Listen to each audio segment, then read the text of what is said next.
I'm going to invite David to talk to us. I'm not doing it, it's okay. I thought perhaps Denise might like to do this instead. Lord, take my words and speak through them. Take our minds and think through them. Take our lives and set them on fire with love for you, now and always. Amen.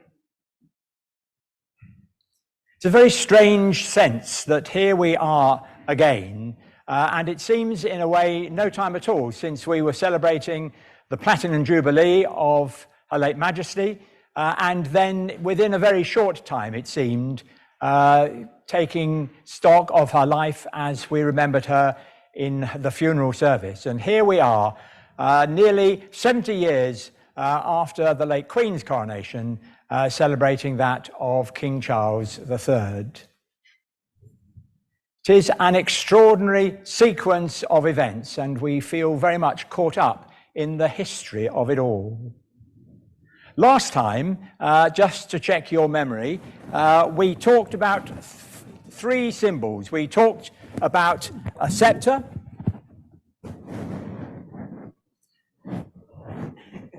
an orb, which Mike very kindly sculptured for me last time, and we also talked about the sword. But we're now going to, no, you're right, there's a scepter. We're now going to add to that the rod, which was given to both the King and the Queen Consort, and also the, there we are, and the coronation ring, which was given symbolically both to the King and to the Queen Consort. And again, Michael has very kindly sculptured me our very own rod, which we will refer to in a minute. There we are. We've got the grandchildren staying, and one of them said, "What's this for? Is it something to do with Harry Potter?" Seemed quite reasonable. The important thing to notice, and I want us just to go back for a moment to think of those symbols and think what dominates 3 out of the 4 of them. It is that cross. The cross is what signifies what is going on and what was going on yesterday in terms of the coronation. And it is this extraordinarily powerful symbol, a reminder above all else that the person who is in charge of this, the person who lies behind all this, is a God who was prepared to sacrifice his son in order that we, all of us, could be given a second chance with the hope and the promise of life beyond the grave. And that sense of hope, it seemed to me, permeated the whole of yesterday's ceremony. A real sense that here was the opportunity for us as a society to take stock of where we are and to begin to place where we would like to be, and with those goals in mind, prepare ourselves so to do. And that cross, which it always seems to me is I crossed out, I taken out, that sense of selflessness which the King referred to when he talked about wishing to serve and not be served, that idea of the servant ministry lies at the very heart of any healthy society. Our need to think of others, to think of what others may be wanting before we place our own needs at the front. And that is where these symbols have that extraordinary power. And when we look at the orb, we remind ourselves that that power, the power over the world as it was then signified in the divisions that are there, that power is a power not earned by the King, not given as a reward, but entrusted by God to him on this occasion. And it is a huge responsibility that is placed on his shoulders with the love, care, and support of all of us who call ourselves his citizens.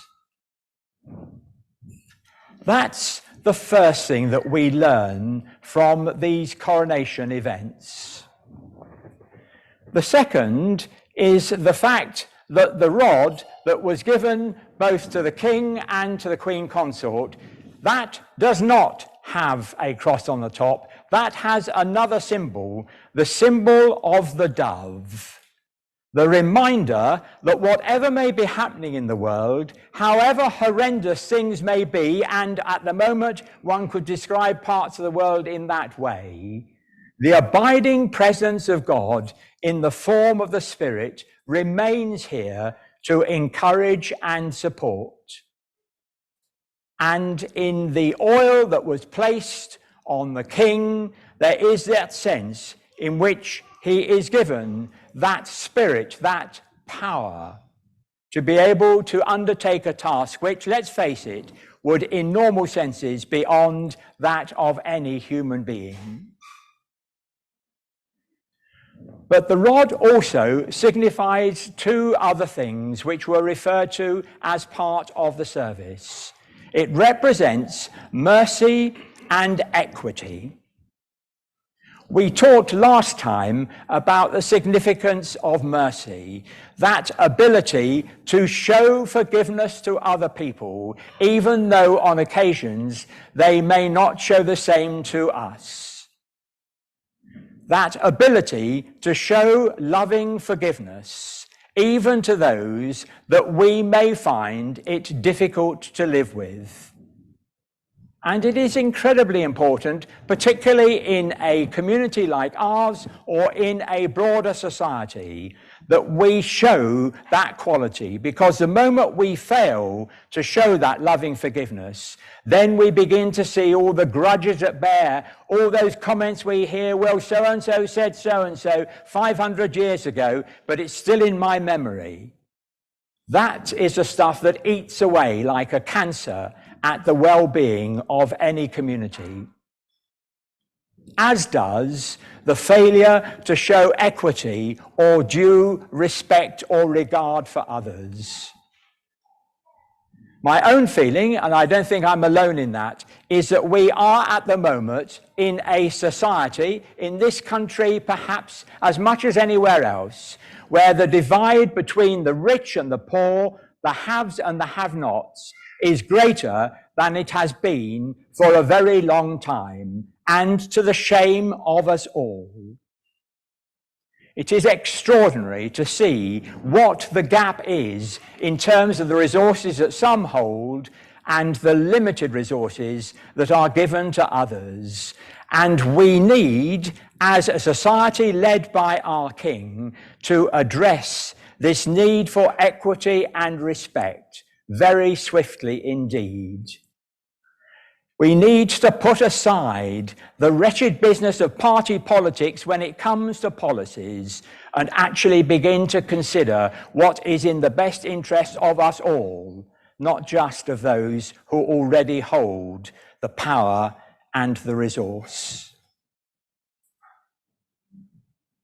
And then the king and the queen consort were both symbolically given rings. And on those rings, again, is a symbol of the cross.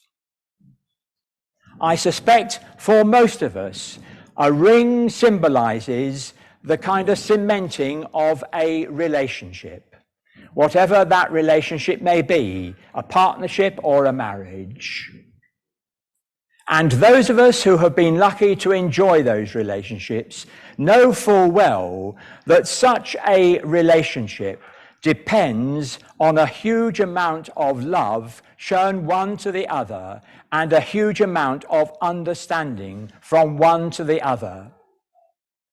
As we move forward, our ability, whether we are monarchists or not, to support the person who is entrusted with the responsibility of governing over us as our monarch is something we need to show by way of love and respect, as we expect our royals to show the same to us.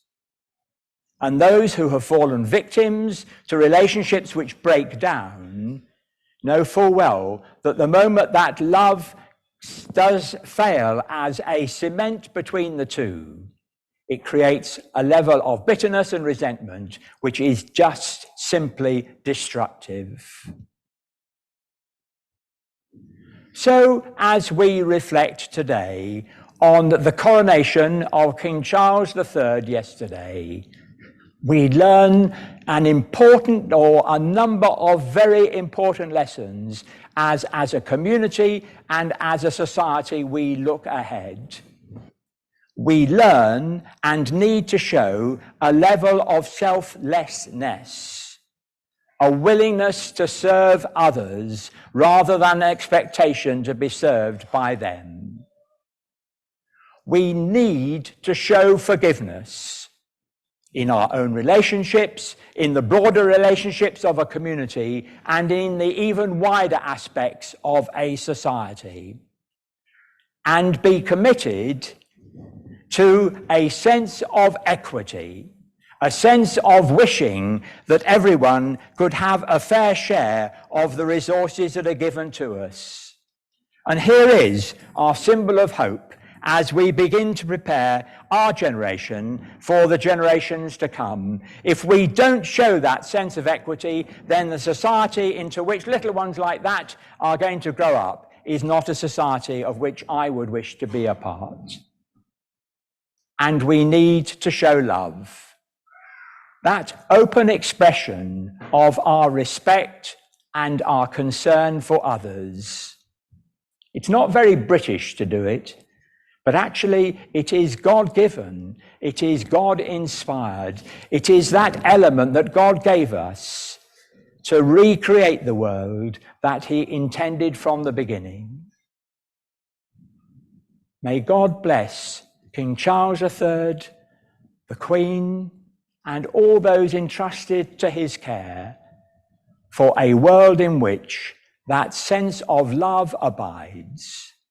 And may our community reflect that in the way that it moves forward to the future, based on this place, the church, bearing that cross.